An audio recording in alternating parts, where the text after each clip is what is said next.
जालना जिल्ह्यात LPG gas आणि इंधन टंचाईच्या अफवा फेटाळल्या. जिल्हाधिकारी आशिमा मित्तल यांचे नागरिकांना आवाहन, घाबरू नका, साठा मुबलक आहे. आखाती देशांमध्ये सुरू असलेल्या युद्धजन्य परिस्थितीच्या पार्श्वभूमीवर जालना जिल्ह्यात एलपीजी गॅस आणि पेट्रोल डिझेल टंचाई निर्माण झाल्याच्या अफवा सध्या मोठ्या प्रमाणात पसरत आहेत. या अफवांमुळे जिल्ह्यातील अनेक पेट्रोल पंपांवर नागरिकांची मोठी गर्दी पाहायला मिळते.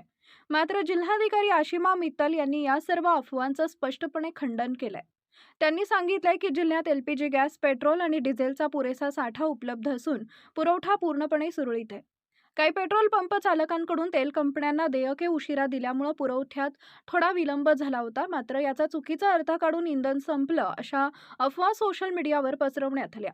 त्यामुळे अनेक नागरिकांनी घाबरून अतिरिक्त इंधन साठा करण्यासाठी पेट्रोल पंपाकडे धाव घेतली. जिल्हा प्रशासनानं स्पष्ट केलंय की सर्व गॅस एजन्सीकडे घरगुती एलपीजीचा पुरेसा साठा आहे. पेट्रोल आणि डिझेलचा पुरवठा नियमितपणे सुरू आहे.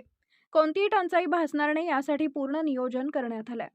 सोशल मीडियावर अफवा पसरवणाऱ्यांवर कठोर कारवाई करण्यात येणार असल्याचा इशाराही प्रशासनानं दिलाय.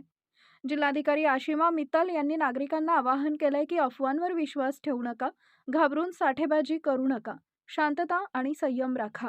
जिल्ह्यात इंधन आणि गॅस पुरवठा सुरळीत आहे, त्यामुळे घाबरण्याचं कोणतंही कारण नाही. अधिक अपडेट्ससाठी आमच्या इन्साफ ए मिल्लत न्यूज चॅनलला लाईक, शेअर आणि सबस्क्राईब करायला विसरू नका.